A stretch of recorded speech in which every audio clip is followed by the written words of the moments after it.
Hello, my name is Matthias and welcome to the FPL Scope and the FPL eye test for Game Week 3, where we're going to take a look at this past weekend's Premier League matches from an FPL perspective so we can prepare for the next game week, which is Game Week 4 in this instance. When it comes to Game Week 3, it was a pretty interesting game week overall. Some people had really good game weeks, other people didn't have quite as good game weeks, and there was a lot of controversy throughout the weekend, especially from this first match between Chelsea and Fulham. It ended 2-0 for Chelsea in the end, but every goal pretty much, or everything in this match was a bit controversial. First and foremost, the most talked about thing from this weekend, I think, in general, is the goal that was disallowed for Josh King, the youngster from Fulham, who's 18 years old and scored his first goal for Fulham, they thought. But VAR had other ideas, and they checked the footage, and they deemed that there had been a foul in the build-up, and the Fulham goal was taken away, basically. Since then, or since the match, basically, PGMOL, or PGMOL, I guess, the governing body for refereeing in the Premier League, have said that they made a mistake there and the goal should have stood, but it was actually rescinded and Chelsea kept a clean sheet in the end because of that, and Josh King didn't get his goal, which, to be fair, for my part, actually gained me some points because I had free-hitted this game week where I had King in my original squad, but I had free-hitted him out and brought in Cucurella, who would have lost his clean sheet if King would have scored. So for me, kind of gained from it, but other people might have lost out from it in the end. But yeah, either way, that took a lot of time to check that goal, and 8 minutes of added time was added to the first half, and then 9 minutes into injury time in the first half, João Pedro scores the 1-0 goal for Chelsea. Once again, really good from João Pedro. I said after Game Week 2 that I wasn't sure if the goals from corners and stuff was repeatable for Chelsea and João Pedro, but that was actually the case there, because João Pedro's movements in the box is just absolutely insane. Like, he's so good at getting free and headering it into the goal. So I think clubs will have to adjust now and basically make sure that he's not completely open, because he usually just steps right next to the goalkeeper, peels off the goalkeeper right as the ball is coming in, and headers it in. It's a pretty simple tactic that is probably pretty simple to adjust to as well. But for now, João Pedro has taken advantage and he's looked amazing and gets another really good game week. Then a lot of people thought he was going to get an even better game week because Chelsea got a penalty and there was no Palmer in this game, but it was actually Enzo Fernandez who stepped up to take the penalty. But the penalty as well was also a bit controversial. A handball from I can't remember exactly who was the handball that actually from Fulham, but Chalobah made a cross into the box. The ball was handball from a Fulham player. Or it hit his elbow, and it was deemed to be a handball, which I thought the handball was correct, but I'm not sure if I would have let the goal or let the penalty stand anyway, because there were so many other controversial things around it. João Pedro handballed it slightly before the ball went into the box. That could have been called for. Caicedo stamped sort of the similar way to how Rudiger Muniz stamped on Chalobah, or stepped on Chalobah, I should say, for the first goal. It was pretty similar, but in the second thing where Chelsea got a penalty, they didn't really call it. And then finally, I think that the cross was actually aimed towards the player that was in an offside position. So several infractions there from Chelsea where they were really lucky to get a penalty and then subsequently a goal. But Enzo Fernandez scored and got both the assist for the first goal because he took the corners without Palmer, and he also scored the penalty without Palmer. So I think without Palmer, if he's out for a long time, we still don't know. I'm guessing he's going to be back for Game Week 4, but if Palmer is out for an extended period of time, I think Enzo Fernandez is actually going to be a really good asset in FPL. And I also think João Pedro is just going to be a really good asset in general, just because he is pretty secure for minutes now. Liam Delap had to go off pretty early for a hamstring injury, one of many hamstring injuries for this weekend as well. He's going to be out for a while. And Chelsea did recall Mark Guiu to be like a backup striker, recalled him from Sunderland, which affects FPL in many ways because Guiu was a pretty popular FPL pick. But I think Pedro is just going to start as striker pretty much every single game now for Chelsea, and that's going to be a huge benefit for anyone that has him already, which is quite a lot of you guys. He is owned by around 60% of the whole player base, so he is someone that is definitely on many watch lists across the board. But he is also going on an international break now, going to play for Brazil in South America, and then he's going to travel and play 4 days later for Chelsea in Game Week 4. So I'm not 100% sure if he's going to be ready for that game for Chelsea. Last season, he was out for Game Week 4 for Brighton after playing 45 minutes on an international break, and he was out with a knock, which is fair enough. That could happen. Could happen again this time around, but maybe he doesn't get a knock this time. But I think it also could have just been jet lag. Like, it could have just been an excuse that he got a knock, and that's why he didn't play. So still be wary of getting him in for Game Week 4, and Chelsea have pretty bad fixtures from Game Week 5 onwards as well, until like around Game Week 9 and 10. But João Pedro is definitely someone that is looking like really high value after a really good preseason, and now his minutes seem pretty secure as well. When it comes to Fulham, they have a couple good assets also. King, who I mentioned, had a brilliant game all over. He should have had a goal, like I just mentioned previously, but he also was super involved in pretty much anything Fulham did. He played attacking mid and looked really, really good, so I think he's going to be playing going forward as well. 70 plus minutes in all 3 games so far. The only slight worry for me when it comes to Fulham is the fact that they did sign a couple players now on transfer deadline day. They brought in Kevin from Shakhtar at right wing, I think. And they brought in some other really good attacking players and the other left wing player on top of that, who I can't remember off the top of my head right now, but that could move Iwobi into the middle.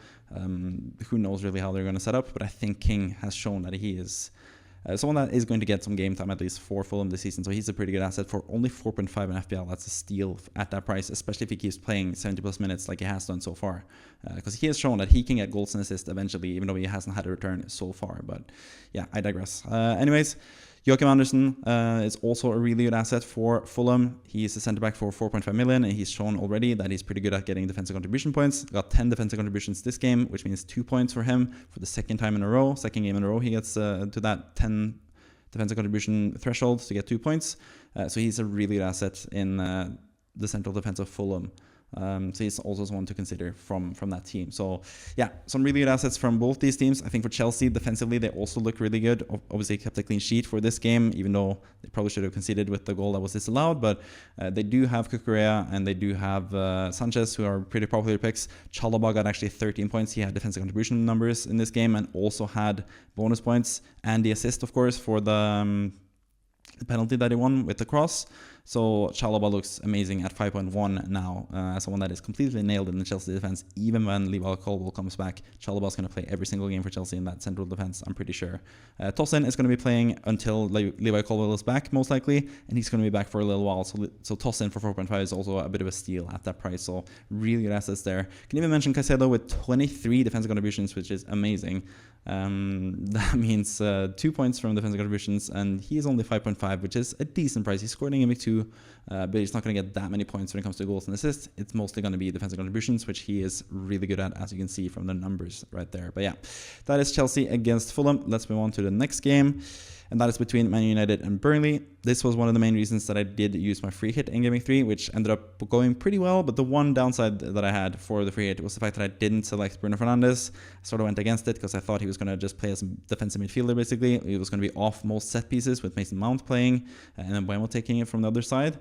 So I tried to bet against him, but that failed in the end because Fernandes scored a penalty right at the death to give a lot of points for a lot of people that had Bruno Fernandes. Whether you didn't have free hit for Game Week 3, or if you went without a free hit, there's a likelihood that you had Bruno Fernandes in your squad already, and you played him for this game week and even captained him in many instances. And he scored a penalty right at the end of the game. He also got defensive contribution points. He played defensive midfielder in the first half. Then Mount was subbed off, and he played more attacking midfielder in the second half. And also Man United just kept hunting for penalties and were close to getting more penalties earlier in the game also. So yeah, I do regret not just buying all 3 Man United midfielders on the free hit. I went with Dorgu instead, who didn't start the game even, so that was a big mistake for me in general, and the game just wasn't that enjoyable for me to watch, even though it should have been, because this was like the main free hit game for me. But at least I got some points from Mbeumo, who looked fantastic. Should have had more points probably, as you can see from the non-penalty expected goal moment, 1.29. Which is absolutely amazing from Mbeumo, who looked really good in this game in general. Could have had an assist for Amad Diallo. Could have had another goal after a really nice Bruno Fernandes pass, actually, where he took the ball down brilliantly and had a shot that was brilliantly saved by Dubravka, who I thought was the best player for Burnley.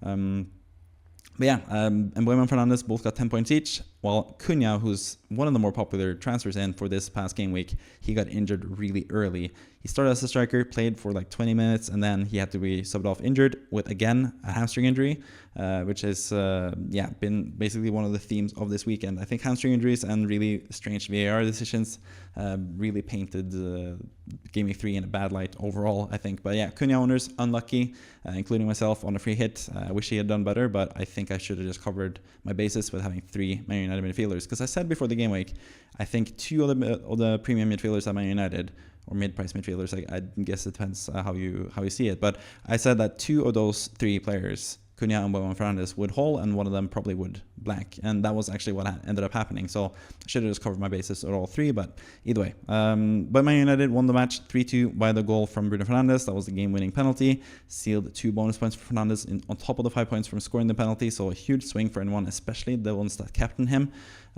So yeah, he was a really successful player for this game week. But I think in general, after having a couple of Man United players for a free hit, I think I'm kind of done with them. And Mbeumo might be coming into my team at some point this season because I think he looks really good. And he takes set pieces from the right side pretty much every single time, and he delivers them pretty well. And he's also just a really good player from open play. I think he was like one of the more attacking players for Man United in this game, and is always looking likely to go behind the defensive line and try to get a goal. So Mbeumo was looking really good. Bruno Fernandes, you do get penalties, of course. You've had 2 penalties in a row now. He missed the one against Fulham and then scored the one now against Burnley. But I think he just plays too defensively and isn't on enough set pieces for me to consider him for 9.0, especially long term. That's why I free hit it, because I didn't really want Man United assets for long term. I just wanted them for one game week against Burnley, the easiest match of the season, in my opinion. And that's where they delivered. You can see from the expected goals there, Man United 3.63. They had the most expected goals in this game week. So I think it was the right decision to back Man United offensively against Burnley. I should have just backed them with 3 players rather than 2 in the midfield. But anyways, when it comes to Burnley, they did find ways to score once again, like they did in Game Week 2, where they beat Sunderland 2-0. They managed to score twice again in Game Week 3 against Man United. It also tells you something about Man United's defense, which looked pretty good against Arsenal. But then in the next 2 games, against Fulham, it looked decent as well, to be fair. But against Burnley, and especially against Grimsby in the Cup in midweek, it does look pretty bad. So yeah, you should probably stay away from Man United defense also, especially with Dorgu, who was like seen as the best pick. He is still a rotation risk, so he's not really someone to pick there either. But Burnley managed to score twice. Lyle Foster has looked actually pretty good up front. I thought he was not going to play that much for Burnley this season. He was someone that was popular in FPL couple seasons back when he was a pretty cheap striker, and he keeps scoring and had a goal taken away from offside, which was really dubious. It looked like he was on the line with Dalot, but the referee, or the VAR, basically said that he was still offside. Well, the assistant referee had his flag up for offside, and then VAR sort of supported that decision, which I think if it hadn't been called offside on the pitch, I think it actually would have been a goal, because I think they just stood by the same decision, because it was within the margin of error, I think, which you see in the Premier League sometimes with the VAR and the semi-automatic offside, which I think is actually a good thing, that you don't really have conclusion 100%, because you can't really know from VAR offsides. You need to stop the picture at the right frame, which I'm not sure if this actually happened in this instance. I think they stopped it a bit too early, which would have made Foster more offside if they had stopped it 1 frame later. So I think in the end it was the right decision, even though it looked pretty dubious on the actual pictures. But anyways, that is beside the point in an FPL video, basically. But yeah, that's it for that game. Let's move on to the next game. Or next games, I should say. Spurs against Bournemouth, really interesting game when it comes to the teams going into it. We didn't really know. This is also one of the reasons why I wanted to avoid these 2 teams, because I didn't really know what to expect from either of them so far this season. Spurs, I had some skepticism around them, even though they had won the first 2 matches against Burnley and Man City. I thought they showed some weaknesses throughout those 2 games, and that was basically shown in this game, because they were pretty much, as you can see from the expected goal numbers, pretty much dominated by Bournemouth. But Bournemouth, again, struggled to score like we saw last season. They don't really score that much. Part of that was also because Tottenham and Vicario had actually a really good game as a goalkeeper. He had several good saves. I think he's been one of the best goalkeepers in the Premier League, if not the best goalkeeper in the Premier League so far this season. He kept out Semenyo, who was absolutely amazing in this game. It shouldn't be understated. He got only 1 point in FPL, but he looked like $1 million. Or $7.4 million, I guess, which is what his price is now currently in FPL. But he looked really good, was really close to scoring, had a really nice shot that was saved by Vicario. Not a high XG chance, but it was really close to going in, but forced a really good save from Vicario there. Was just involved in a lot of things, which again isn't always reflected in the non-penalty expected goal moment. That's why those numbers are nice as a small guidance, but it doesn't tell the full and whole story. So Semenyo is looking amazing. Senesi, also from Bournemouth, got a lot of points in this game, got the assist for the first goal, got defensive contributions, and actually got the bonus points on top of that. So I think 14 points in the end for Senesi, which is amazing. He's gotten defensive contribution points in every single game so far and looks like a monster on that end. Bournemouth looked really good and really solid defensively. I, for some reason, had them 15th in my table prediction, because I was kind of down on them after they had sold Sabarni on top of all the other defenders, with Housen and Kirkis also leaving. But they've actually replaced them pretty well, especially with Diakite coming in, and Senesi also stepping in to be the starting centre-back, as he was 2 seasons ago when he was actually a really good FPL asset. And he's back to being that now, especially with the defensive contribution points. he's someone that you should have in your wildcard squad, I think, if you're wildcarding in Game Week 4. He's just shown that he's really good, and Bournemouth have been really good defensively all season. As you can see from the expected goal numbers here, Spurs with 0.19 expected goals, absolutely nothing, and that's despite Bournemouth taking the lead really early. And on the subject of the goal, actually, I think it's pretty clear that was an own goal, but it was given as a goal from Evanilson and an assist from Senesi, but it should have been an assist from Evanilson and an own goal from Romero. So pretty lucky for anyone that has Romero. Not only did they lose the clean sheet, but he should have had an own goal, Romero, there, because the shot, if you can call it that, from Evanilson, when he shot the ball or crossed the ball, whatever he tried to do, Romero was not between the goal and the ball, so there's no way the ball would have gone into the nets if it wasn't for the fact that it hit Romero. So that should be by default an own goal, but I haven't really seen anyone complain about it because, yeah, mostly people aren't really gaining anything from it. You could just lose FPL points, but yeah, I think people with Senesi, Evanilson, and Romero can consider themselves a little bit lucky because that should have been an own goal most likely, but it has been counted as an actual goal for Evanilson, who's off the mark, to be fair. Has looked pretty good so far, but hasn't really had the points, but I think Semenyo is still the better pick out of the two. For about the same price. Semenyo is now up to 7.4, gone up in price 4 times already, and I think it's just going to continue going up because he's looked amazing so far this season. He is the true, like I joked about this before the game, but he is the true Ghanaian superstar, not Kudus. Kudus is getting a lot of hype. Unwarranted, I think. As a West Ham fan, I have to say that, of course, but also just because I wasn't impressed by him at all last season for West Ham. And I'm not sure if he's that good this season either. He had 2 assists in the first game, but again, like I said back then, it was just 2 crosses into the box that Richarlison beautifully executed some finishes that would have been difficult to score from regularly, so weren't even high XG chances that Kudus created there. He just crossed the ball into the box, which is something that Pedro Porro is better at doing in the Spurs side anyway. Speaking of Pedro Porro, he ended up with 12 defensive contributions in the end. He was actually registered with 9 as he was subbed off after about 70 minutes for Spurs, but then after the game it got up to 12 all of a sudden. I'm not sure where they found 3 more defensive contributions and why it wasn't counted initially, but I guess you have to trust the numbers with him having 12 there in the end. But yeah, Spurs just really disappointing both offensively and defensively. Didn't really do much. Conceded only 1 goal because Vicario is a really good goalkeeper. He seems to be back at his best this season, and that can help Spurs get a couple more clean sheets than they deserve.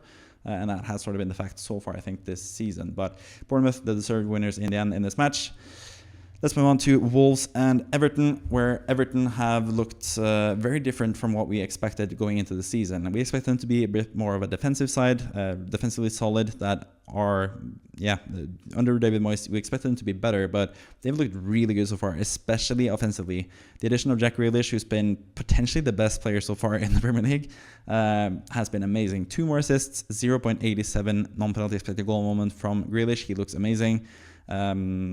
And yeah, it's someone you should definitely consider for 6.5 in FPL. You can also consider NDI for 6.5. He scored a goal for the 2nd time in a row now, and he is also probably on penalties for Everton, so he looks good.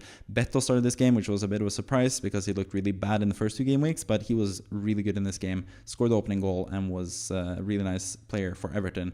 Also, Dewsbury Hall, anyone that kept faith in him, had him starting in Game Week 3. Got rewarded by 12 points because Dewsbury Hall had an assist for Beto, and he also had, or not for Beto, for, I can't remember exactly, but he had an assist anyway, and he also scored a beautiful goal, really well struck shot that went into the top of the net and into the goal, and 12 points for anyone that had backed him, basically. So yeah, he is pretty good value, but I think with Dibbling coming in now for Everton, he didn't play in this game.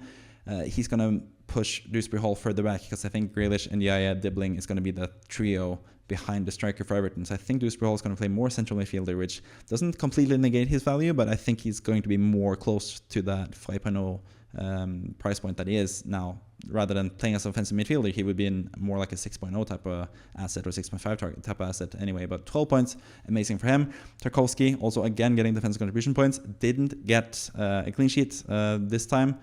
Did get a clean sheet quite luckily against Brighton after he had a pretty awful game last time, actually, Tarkowski.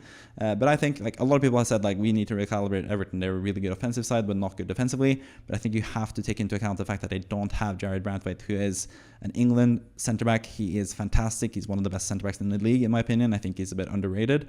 And the one that they have replacing him when he's out injured is Michael Keane, who I think is one of the worst starting centre-backs in the league. So I think, as we've seen the last 2 seasons, when Brantwaite comes in and plays rather than Keane, they're going to be pretty good defensively on top of everything else. So I had Everton predicted at 7th place this season. A bit crazy, I know, but currently it's looking pretty good. I think Everton are looking pretty good, but should also take into account the opposition that they faced. Wolves have struggled so far this season, but I think that's also down to the fact that Wolves have actually faced some really tough teams. Obviously, Man City in the first game week, that's always going to be a tough fixture. They lost 4-0 in that one. The second game they played against Bournemouth, which have shown to be a really good team, beating Spurs now and giving Liverpool a really good run for their money in the first game week. Bournemouth also beating Wolves, of course, in game week 2. But yeah, I think Wolves have faced some really tough teams. They were obviously one man down last game week against Bournemouth, so I think it's a bit too hard, a bit hard to judge Wolves so far. They were also without Stian Larsson in this game. I've written injured, but now actually it seems like he was actually withdrawn from the Norway squad on top of that in the international break. So maybe he is actually injured and might be out for game week 4.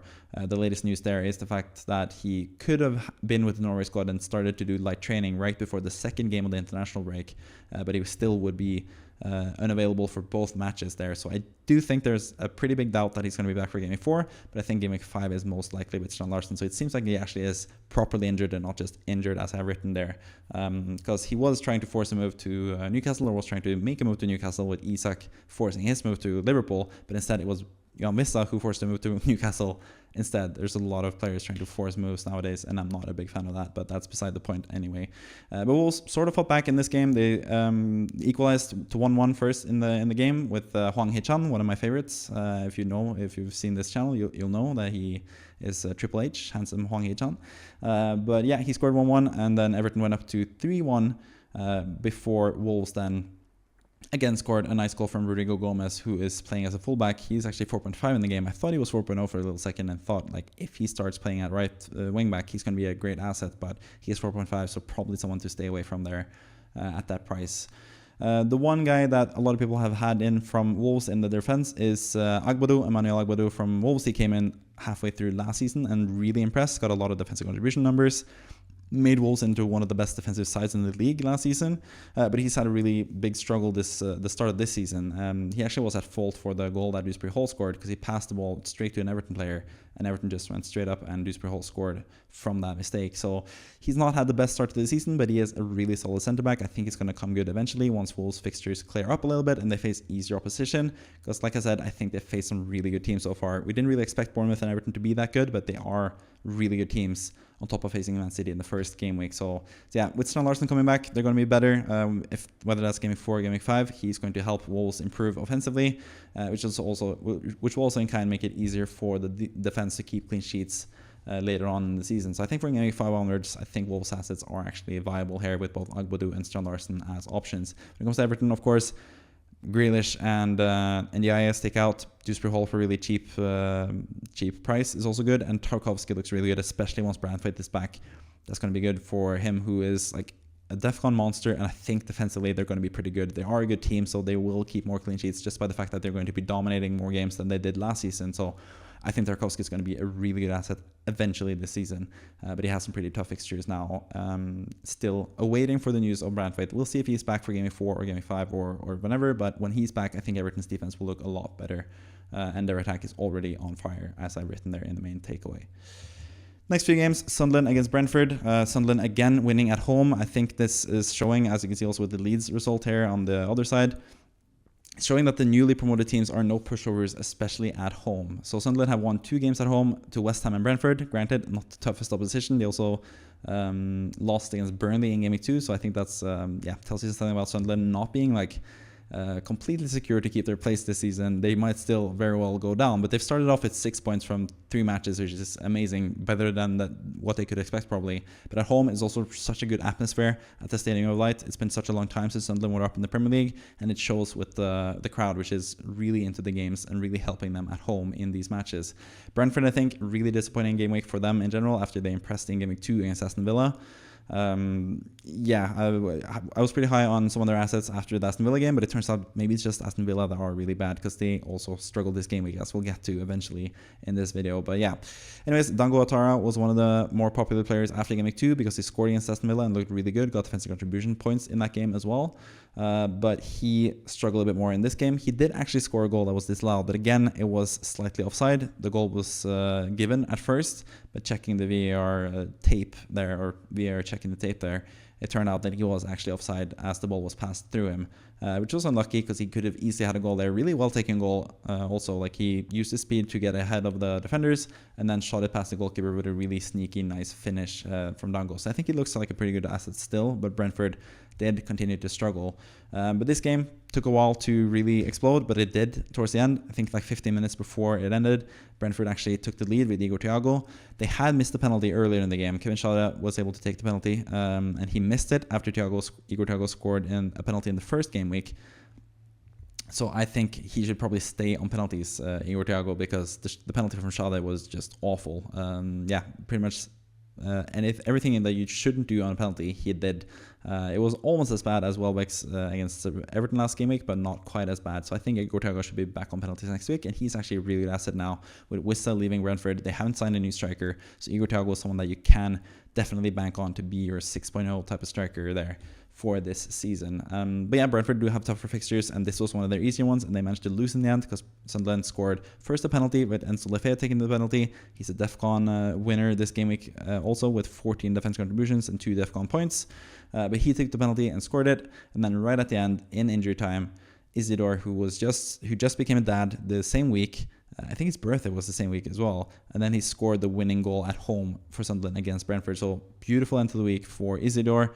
A nice header, but also pretty bad from Kelleher in the Brentford goal. Really should have saved that header from Isidore and kept it to 1-1 and gotten a point for Brentford. But maybe Kevin is right, my co-host on the FPL School podcast. Maybe Kelleher is a bit overrated because he really should have saved that header from Isidore. But that turned out to be a win for Sunderland, who have shown that they are solid, especially defensively so far this season. Haven't really conceded much in terms of expected goals, but I think they have faced pretty easy opposition as opposed to Wolves. I think Wolves end up better in the table than Sunderland, even though Sunderland have looked better and are currently higher in the table as it stands right now with 6 points. I think that could flip once they face tougher opposition.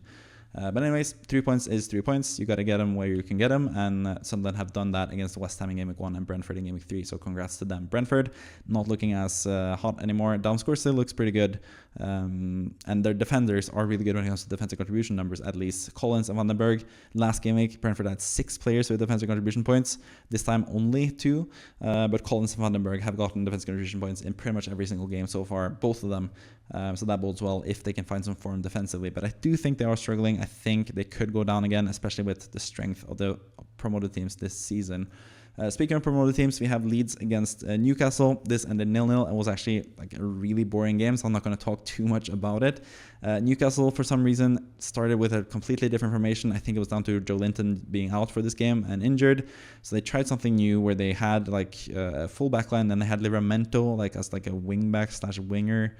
Sort of in this game, they benched both Harvey Barnes and Anthony Elanga, which screwed over some of us on a free hit, especially with I had Elanga myself. Played 30 minutes and did nothing in this game because neither team really looked like scoring at all throughout this game. Leeds have shown to be pretty solid defensively. Nottingham week 2, and they faced Arsenal, which is a really tough squad to face, especially away from home. But at home, Leeds have kept 2 clean sheets against Everton in the 1-0 win in Game Week 1, and then against Newcastle now in Game Week 3 with a 0-0 result, which was really, nowhere close to goals for any of the teams. It feels like 0.69 XG from Leeds. That's nice, but it's not nice enough to get a goal. And Newcastle with 0.46 XG. So yeah, really poor, not interesting game, which was the final game of the Saturday. Ended the Saturday night on quite a low note. But clean sheet for anyone that had Newcastle defenders, like I did with Fabian Schär, or anyone that had Leeds defenders, especially with Goodmanson at 4.0. He's looked really good, got 3 bonus points in this game and 9 points in total. And also Rodon, who got 1 bonus point, I think, ended up with 7 points. So those 2 players are actually pretty good assets for 4.0. So we finally have some pretty good 4.0 defenders, which is nice to see, I guess, from the promoted teams. It's also nice to see them just putting up a bit more of a fight than we've seen in the past 2 seasons, where the newly promoted teams have gone straight back down again. Hopefully we get someone that keeps their place this time around, even though I predicted all 3 to go down. But yeah, not much to talk about with this game, I think, in general. Newcastle have now finally gotten Voltemade into the team. He wasn't ready for this game, but he's going to be ready for game week 4 most likely. Jan Vissa also secured his transfer from Brentford to Newcastle, and he's going to be a pretty good asset from there as well. And we also have Gordon, who was out suspended for this game, which is why I was pretty sure that Anthony Laga was going to play, but Eddie Howe had other ideas and defended well. He was happy with how they defended, but yeah, I just don't really like the ambition for Newcastle. Maybe that's why Alexander Isak wanted out, even though I really disagree with how he did it. Maybe this is why he wanted to leave Newcastle, because going for not conceding against Leeds is just not it if you want to be a Champions League type of side, which Newcastle are currently. But yeah, they need to show some more ambition, I think, offensively in a game like this. Next up, we have Brighton against Man City. Speaking of teams that show ambition, we have Brighton, who for the second season in a row beat Man City at home, and with the same formula basically. Once again, it was Haaland giving the lead for Man City, like it happened last year at the Amex Stadium for Brighton, and then Brighton fighting back and scoring a penalty and a regular goal to secure the win in the second half. So that's what happened this game week. Also, Haaland took the lead. He was actually really lively, again getting really high non-penalty expected goal moment. He has by far the best numbers in that regard over the 3 game weeks so far, and he just looks really good. Once he gets up to speed and looks really lethal, he's going to be a beast in FPL, and I think people who have gone without him and gone with Salah instead can sort of count themselves a little bit lucky, because he's looked really good in the first 2 game weeks, and he hasn't really been rewarded as much as he should have been so far. So I think at some point the template's going to change a bit from Salah to Haaland, especially now that Isak is part of Liverpool, and will make people go for him rather than having Salah for a higher price. I think Isak's going to be really popular eventually once he starts playing for Liverpool. But Haaland looks amazing, scored a goal, really nice pounce on the ball there when he saw that he had a chance to score, and he is a goal machine who just delivers every single season when it comes to that. But he had a pretty good chance at 0-0 earlier on in the game as well. Was through on goal and just did a pretty poor touch, and then an even worse finish that was straight at the goalkeeper. But he had several chances to score in this game, and looked just really good and dangerous in FPL in general. But Brighton fought back. They won a penalty in the second half. A really poor handball from Matheus Nunes from Man City. They still didn't sign a right back, which I think is kind of crazy when they have Matheus Nunes there, who's not good enough, especially at that position in my opinion. He caused the penalty, which James Milner was able to take, and he scored it and celebrated it by giving an homage to Diogo Jota, his friend from Liverpool who sadly passed away this summer. Really nice tribute from Milner, who is now actually the second youngest goal scorer in Premier League history, and also the second oldest goal scorer in Premier League history, which is really interesting. This was his first goal since 2019, which is also a bit of a fun fact there for Milner. But then in the end, it was Brian Gruda, a really promising player for the future with Brighton, came on and scored a really nice goal. Used a shot feint to get past both Trafford and Ruben Diaz, I think, in the City defense, and put it into the back of the net to give Brighton a really nice win, 2-1 against Man City, which is obviously a really big downside for Man City. Started off the season with 2 out of 3 losses so far, after looking so good in game week 1, where people crowned them as the new champions, the new eventual champions. Now they are actually 6 points behind Liverpool, so it's looking pretty bad for Man City. Because there are some Man City assets, Marmoush looked a bit better in this game, had the assist for the Haaland goal, was again in good positions. I think he's going to come good at some point this season, but for now he's just worked as a spoiler for Tijani Reinders, who looked so good along with Man City side Tijani Reinders in game week 1. He was like the main guy everyone brought in. He's gone up in price to 5.7 already, but he hasn't really looked that dangerous in either Game Week 2 or Game Week 3, and I think it's mostly down to Omar Marmoush taking up some of the spaces that Reinders used in that first game to get his goals. So yeah, I think it's going to come down to Marmoush starting or not, for Reinders being a good asset or not, so that's something to keep note of for the future. Oscar Bob also on the top 3 for non-penalty expected goal moment for Man City. He's started every single game so far for Man City, and has played 90 minutes in this game. I think this is his second 90-minute game so far this season. So he looks like a decent asset currently. But you should also remember that Man City have Savinho coming back from injury. Also have Foden, who was injured this game. They can both play on the right. So Oscar Bob is not secure in that place, but he's 5.5 and is potentially worth a shot if he keeps his place there, especially. We'll see for the next 2 game weeks. They have Man United at home next game week, which is a pretty good game week. Then they have Arsenal away, which is a really tough game week. And then game week 6, they have Burnley at home, which is where a lot of people are looking to free hit. But I think personally, I would rather use free transfers, either through wildcard or just saved up transfers, to bring in Haaland that way. and have him permanently, because I think Haaland's going to be the main guy to have in FPL this season. But I think you can wait a little bit, even though he might be the best captain's option actually in the next game against Man United at home, because Man United looked pretty bad. He has a tough game against Arsenal, so I think I'm currently looking to bring him in for Game Week 6, which has always been the plan for me, because I think Man City have pretty good fixtures at that point. So yeah, some good players from Man City, some decent players from Brighton also. GW3 was back on the bench this game. I think he was still working his way back into fitness after being injured in Game Week 2, so I think he's actually going to be the starter for Brighton going forward, and most likely the penalty taker, I think, when Milner is not on the pitch, I should say, because Milner is usually number one when he is on the pitch, but he's not really that often on the pitch for Brighton. But I think GW3 is going to start. I think he's going to be the penalty taker now with Matt O'Reilly moving to Marseille. Good luck to him at his new club, but that means that the penalty taking spot is open for Brighton. And I think if you have Rutter still, if you didn't sell him in this past game week, I would probably hold on to him. Even though Brighton don't have the best fixtures, I think it's going to come good and be a really good asset in FPL this season. So I would not be too fussed about selling him if you have him in your squad and you feel like you should get rid of him. I think he's going to play most games, and I think it's going to be on penalty for Brighton. So I think he's going to be a pretty good asset, because Brighton can, as they show in this game, they can beat any team. They don't really have. They don't really operate with the same fixture difficulty rating when it comes to their opponents, because they can beat the best teams and they can lose against the worst teams. That's Brighton for you. You can never really know what to expect with them. So yeah, some interesting assets there in general. You see there Maxim de Kuipers, who was one of the more popular players in preseason from Brighton. He had pretty good non-penalty expected goal moments, so he could actually get some offensive points on top of that. But Brighton haven't really kept much clean sheets. They haven't kept a single clean sheet so far this season, so maybe stay away from them. Yankuba Minte also with defensive contribution numbers in this game. He got 2 defensive contribution points. He also looked pretty lively, but he's still waiting for his first goal or assist, I think, this season. But he has looked pretty good so far, so he's also someone to keep track of. But Brighton, I think just with the tough fixtures that they have, I will just stay away from their assets. But I think Gruda, De Kuiper, Rutter, like I mentioned, Minte, for that matter, Mitoma potentially, they have a lot of potentially good FPL assets, but I think it's just a wait and see for now. But really impressive win over Man City nonetheless. Next up, we have Nottingham Forest against West Ham, and speaking of really surprising results, this was probably the biggest surprise of the season so far, because again, one of the reasons that I free-hitted was the fact that I could have triple Nottingham Forest against West Ham. West Ham is my favorite team, so I'm in no way mad at this result at all. It was so much fun to watch as a West Ham fan, especially Paqueta as I have as a standout player. Him kissing the badge and just saying get out of here with all these rumors about me leaving. I'm staying. That was well worth the price of admission for me, or well worth the 5 points that I got in the end from having Sels, Milenkovic, and Chris Wood in my team, because yeah, they all kind of struggled, and Nottingham Forest have kind of struggled in general this season. The results haven't been the best. Losing 3-0 at home is obviously not the best either. I think this is actually the first time since they came back into the Premier League that they have conceded 3 goals at their home ground, which is kind of crazy. That was against West Ham, who looked so bad at the start of the season. But I think it's down to a couple factors. Nottingham Forest are kind of struggling with an identity crisis, it seems like, so far this season.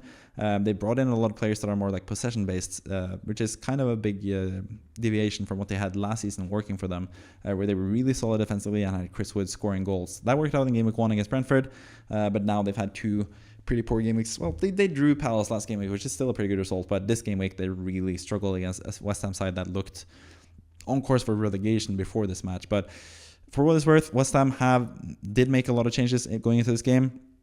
First of all, Matias Fernandes has been signed and went straight into the midfield. He really helped unlock Paqueta offensively, because Paqueta was really offensively minded in this game. Had another shot that was on target in the first half that could have gone in. Good save by Sels. Took the penalty, of course. Had other really good chances. Was just really involved in general and looked like a really good player. He's actually had really good points, because he scored against Chelsea in Game Week 2, and now he scored again on a penalty in Game Week 3. So he's actually had pretty good points returns. He's actually gone down in price still for some reason. So he's down to 5.9 now, but he looked amazing. He's still on penalties, of course. Should also take a bit of pinch of salt. West Ham have looked pretty bad so far, but I think the changes to the lineup has worked wonders. We saw Matias Fernandes, like I said, come into the midfield. We also saw Kyle Walker-Peters come in at right back after that really shambolic performance by Wan-Bissaka in Game Week 2 against Chelsea. Also saw Mavropanos come into the centre-backs rather than Aguerd, who's now been sold, luckily, because he's one of the worst centre-backs that I've seen in the Premier League. Honestly, good riddance. But also, they had that, which made West Ham better defensively, especially in the first half. But then when Crescencio Summerville, who was one of the good signings that West Ham had before last season, struggled with injuries for a season. When he came on, West Ham looked electric offensively. He both got the assist for the first goal, which was Bowen's really nice finish. He also won the penalty that Paqueta scored. And then West Ham scored a 3-0 goal. Really nice cross from El Hadji Malik Diouf, which we saw in preseason, but we finally saw again in the actual season. Perfect cross to Callum Wilson, who came on and also looked really, really good. The one downside to Wilson, and which also tells you something about the whole story when it comes to non-penalty expected goal moment here, he has 1.04 in non-penalty expected goal moment, and that's mainly, well, first of all, he scored a goal, which was a nice finish and a decent chance for him, but he also took away the biggest chance of the game for Jared Bowen. Jared Bowen had a really nice, amazing run at 3-0. Went all the way past all the defenders, was about to shoot, and then Callum Wilson just toe pokes it straight into the goalkeeper instead, and sort of steals both the chance and steals the non-penalty expected goal moment numbers from Bowen here. So you can't see Bowen in this chart for non-penalty expected goal moment, even though Fulkrug was third with 0.15. But he would have had a really good chance there and would have been second on this list, maybe even first above Wilson, because Wilson actually took that chance himself. So Bowen, if he was able to finish that himself, he probably would have scored, had a second goal of the game since he scored earlier, and he also would have had the best potentially non-penalty expected goal moment in this chart, basically, for, not chart, but in these numbers for West Ham. So it doesn't really tell the full story. Non-penalty expected goal moment. Bowen could have easily had 2 goals in this game, and you wouldn't know that just from the numbers alone. So that's why we call this the FPL eye test. It's important to watch the game with your eyes, especially early in the season where we don't have that much data to back up anything, because over the course of several game weeks, the data is going to eventually mount up to be like a pretty good projection of how good the players are at getting chances. But so far, it's really tough to gauge just because the sample size is too small. So keep that in mind in general. But yeah, well, West Ham looked amazing. Nottingham Forest didn't really look that threatening at all. I don't think West Ham had that many chances against them. You can see from the expected goal there, 0.73 expected goals for Nottingham Forest. Not that many big chances for Forest overall. They had some set pieces, which I expected Fulham to concede from this game. That's why I had Milinkovic in the free hit draft. But West Ham actually defended pretty well from set pieces this time around, even though they looked really bad in game week 1 and 2 defending set pieces. But yeah, Nottingham Forest assets just don't look that good. We were sold a lie when it comes to defensive contribution numbers. The defenders, Milinkovic and Murillo, who were seen as defensive contribution monsters before the season, have been nowhere near getting defensive contribution points so far in the first 3 games. In 3 pretty different games. On top of that, 1 pretty decisive win, 1 pretty equal draw against Palace, and 1 pretty decisive loss. All 3 matches, they've been like pretty far away from defensive contribution points. So yeah, it seems like they are a bit of a fraud pairing there for 5.5. It might just be down to the tactics on Nottingham Forest. Maybe they've changed their tactics. Maybe it's something else that affects it, but they've been nowhere near defensive contribution points.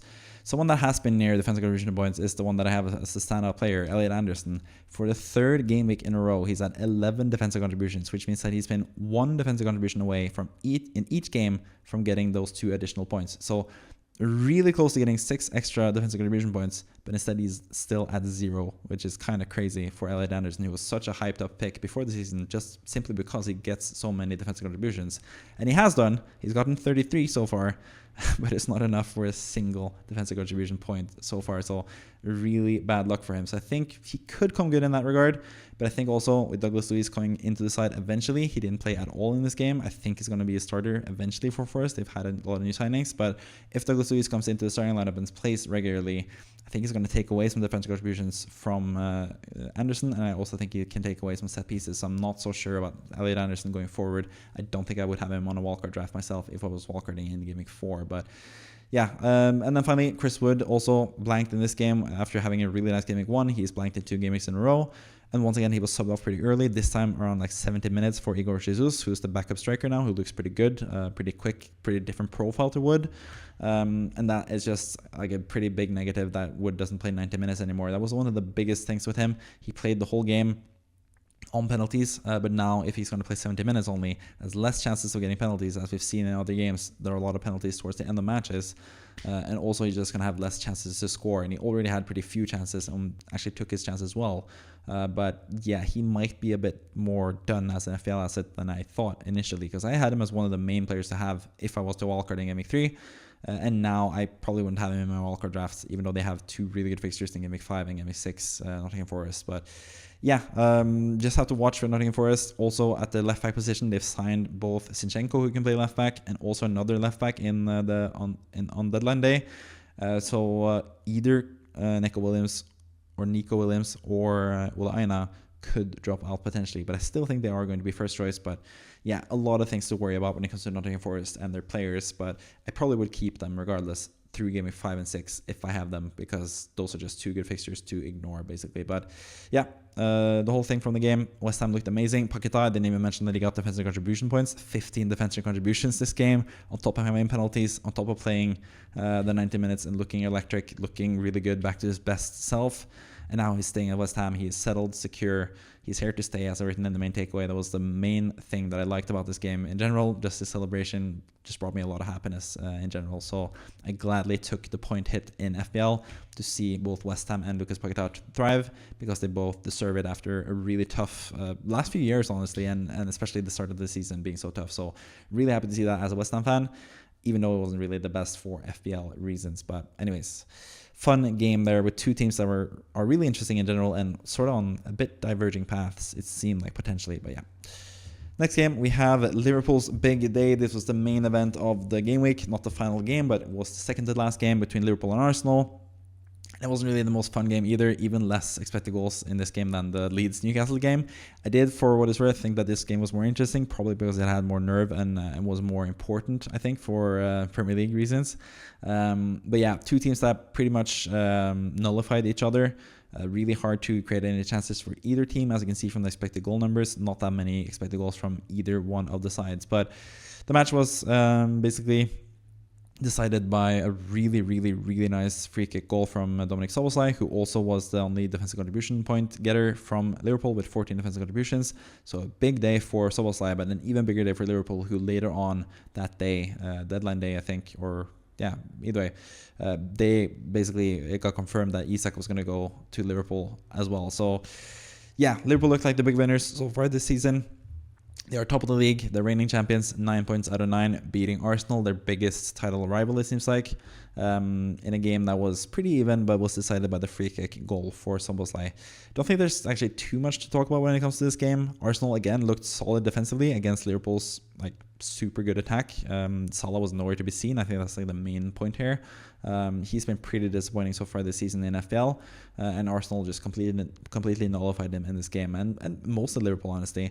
Florian Wirtz, I think, looked a bit better this game. Didn't get any attacking returns, but that could come against Burnley in week 4. I would definitely keep him if I had him in my team still, even though he's gone down in value, and probably he's going to go down even more in value throughout the international break now. But yeah, pretty even game. Arsenal won, or Arsenal lost, I should say. I was hoping that they would win, because I have predicted them to win the league this season, but it wasn't meant to be for Arsenal, who obviously were without Saka. They got Saliba injured really early in the game. Mosquera came on and looked really good, so we'll have to see if Saliba's out for a while, because Mosquera could be a really nice way into the Arsenal defense. If Saliba's out for a lot of weeks, you could go in for Mosquera. But Arsenal have some pretty tough fixtures. They do have a nice fixture against Nottingham Forest this next game week, and they do actually have a Newcastle fixture, which I think is not the worst either, with how Newcastle are looking offensively these days. It might change, of course, with Voltemeda and Wissa, but I do think defensively Arsenal have actually some decent fixtures, so Mosquera could be someone to bring in if Saliba is out for a while.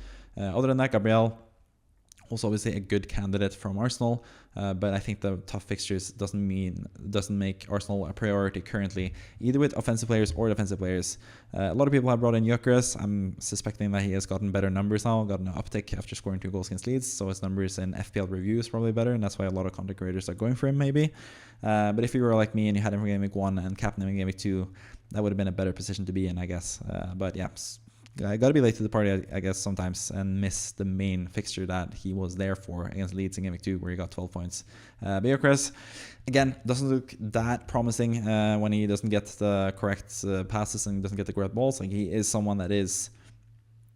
you need to play him, you need to play well to bring him into the team. He's not someone that can just take the ball and do everything by himself. He did sort of do that against Leeds in the first goal, but he needs to get the right passes and be used correctly to be effective, because he is a bit clunky sometimes, but he has a lot of qualities in this game. So I think he's going to be pretty good for Arsenal, but this game, not so much, which was the case for both teams. Ekitike didn't really do much in this game either. Gakpo, like any Chelsea or Liverpool attacking player, kind of struggled, especially Salah, who was really bad in this game. And it ended up 1-0 for Liverpool, which is huge for them. But FPL-wise, not many points to get from here. Szoboszlai goal, Curtis Jones assist. And clean sheet for Liverpool players, I guess, if you had Van Dijk. So congrats to you if you had that. But this is why I also free hit it in Game Week 3 to avoid this fixture, because I knew it was going to be pretty low scoring. As you can see from the expected goal numbers there, that was expected. And yeah, it wasn't going to be many points in this game in general, so I just avoided players from this match in total, and I think that was the right decision. But yeah, that's Arsenal against Liverpool. Declan Rice, I should also just mention him as a standout player. Of course, I'm biased again as a West Ham fan. Still a huge fan of Declan Rice. I know a lot of West Ham fans are not the biggest fans of him, but I think especially now with how you've seen how Isak has forced his way out and stuff, Declan Rice actually did it the right way. Didn't complain, won a European trophy, and then left for 100+ million, giving West Ham a huge cash cow there, which West Ham have used badly since. But either way, Declan Rice is still an amazing player, was fantastic in this game, I thought. Got 13 defensive contributions, which means that he got 2 defensive contribution points. Didn't get any goals or assists, but he can do that at 6.5, so he's still a decent asset. But yeah, also the main takeaway for Arsenal, finally lost the Big Six match. Speaking of Declan Rice, actually, since Declan Rice had joined Arsenal before last season, before 2 seasons ago, basically, he joined before that season. Since he was brought into Arsenal, at least, they hadn't lost a Big Six match until now. So it took a lot out of them. I've seen people criticize them for being too defensively minded and stuff, but you can say the same about Liverpool, and they won the match. So yeah, in the end, it was just down to a moment of brilliance. That could have been a moment of brilliance from Arsenal, could have been a moment of brilliance for Liverpool. And I think Arteta's record against the Big Six sides, especially the last 2 seasons with Declan Rice on the team, just shows that he usually gets it right in these games. But yeah, I do sort of get the criticism that Arsenal should have probably gone for the win here, even though they had some injuries and stuff. Maybe if they play more attackingly like they did against Leeds, it would be better for them, but it is hard to do that against Liverpool anyway, because they are just such a good team. So yeah, 1-0 for Liverpool. Not the best game for FPL purposes, but interesting game nonetheless for the season as a whole. Last but not least, we have the final game of the game week between Aston Villa and Crystal Palace. Also a really interesting game in terms of both teams. I was really unsure about how this game was going to end before the match started, because Aston Villa have looked really bad this season with 2 losses before this, or 1 draw, 1 loss before this. Hadn't scored a goal before the Game Week 3 fixtures. And that is still the case after Game Week 3, because they couldn't score against Palace, created not that many chances, had a decent chance for Watkins and passed through to him with a pretty tough finish where he tried to score, but a good save from Henderson. But Crystal Palace were just a better team in this game in general. I think Aston Villa at the start of the second half, they looked a bit better, but early on in the game, late in the game, Crystal Palace just dominated. Ismail Assar especially had some really big chances to score, finally got his goal towards the end, but also was down with an injury, and it seems like now he's going to be out for 4 to 8 weeks, I think is the latest prognosis, with a hamstring injury for him as well, another hamstring injury for him. So unlucky for anyone that brought him in for the long term this game week. I wish I had brought him in for my free hit and had him for 1 game week and then could just leave him out when he's injured. But anyone that brought him in permanently, I think it was a really good transfer, because he's looked fantastic, one of the best players so far this season in FPL, especially with really good underlying numbers. But sadly for you guys, he is going to be injured, most likely for the prime fixtures in Game Week 4 and Game Week 5 against Sunderland and Burnley. So really bad luck for anyone with Sarr. Anyone with Mateta should be a bit more happy. At least he got a goal here, his first goal of the season from a penalty.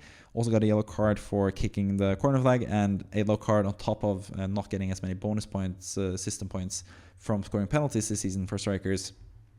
He was nowhere close getting bonus points. And on top of that, Palace defense was just amazing once again.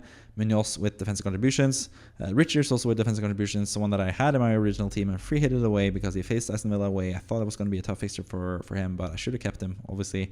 But yeah, a lot of points for the defensive players from Crystal Palace. You also had a goal from Guehi, obviously. A really nice goal. And an assist for Lacroix. And Lacroix actually got screwed out of more points, because as you can see there in the defensive contribution winners, I have Lacroix with 10, but he's crossed out because he didn't get the defensive contribution points from this game. The totals for defensive contributions were added after the game had ended, and it turned out that Lacroix actually had reached the 10 defensive contribution threshold to get 2 points, but it was too far out, too far after, or too much time after the game week had passed for him to actually get the defensive contribution points. So he should have had 2 more points. So owners of him were screwed a little bit, but at the same time, you got like 11 points or something, so you should still be pretty happy. But it is a big flaw with the game, the fact that if you're playing the last game, you have less of a chance to get corrected points extra. I think it's more normal that they actually add numbers rather than taking away numbers after the game anyway. So That's something to keep in mind. Maybe you'll be screwed out of defensive contribution points if you're in the final game, because they have a rule that after the final game is finished, that's it for scoring. It doesn't change if they fix anything when it comes to goals. If all of a sudden Opta realizes that, it was an own goal for Romero in the Spurs game, that will not have an effect in FPL because the game week is finished now. 1 hour after the final game of the game week has passed, the game week is finished and nothing can change when it comes to the points scoring. So yeah, bad luck for anyone with Lacroix, but good luck the fact that he kept a clean sheet away to Aston Villa, which is something that you wouldn't really expect before the game. But yeah, Sarr scored and Mateta scored. Palace looked good overall, but without Sarr, it's going to be more of a struggle. But without Eze for this game, again, they looked fantastic still. So they have something really nice brewing for Crystal Palace there in general. Cannot really say the same for Aston Villa. They've looked really toothless so far, really struggled. They brought in some new signings at deadline day, Jadon Sancho and Harvey Elliott. I think especially Harvey Elliott is a really good signing. Sancho could become good. He has bucket loads of talent, but he has a bit of an attitude issue so far, but maybe they can turn him around a bit like they did Rashford last season. That will be interesting to see. But Harvey Elliott probably going to come in and strengthen the team and make them more viable to score going forward in the next few game weeks. They also have really good fixtures eventually. Everton away, which could be good for attacking returns. Because Everton have looked shaky so far this season, but like I said, in the Everton section, if Brentford is back, that's going to change the equation again. So that might not be the best fixture away to Everton at their new stadium. But after that, Sunderland, Fulham, and then Burnley in the next 3 fixtures. Those are some really nice matches for Aston Villa to get some confidence back, especially with the new players coming in. I think they could be good going forward and finally get that goal. They scored so many goals in preseason. Everyone was on the Watkins hype train. But again, I think it just shows that preseason isn't the real season. We shouldn't really take it as seriously as we did this time around. And yeah, having Watkins from the start probably wasn't the best idea. It's something that I personally avoided with my own team. I just didn't feel confident enough in Aston Villa. The first few fixtures I thought looked like good, but not that good. The main thing when it comes to Aston Villa fixtures were from game week 5 onwards, which is where I was likely to bring in Watkins instead. I have Rodgers as like Aston Villa cover. He hasn't done anything so far either, but at least it's 2 million less than Watkins is.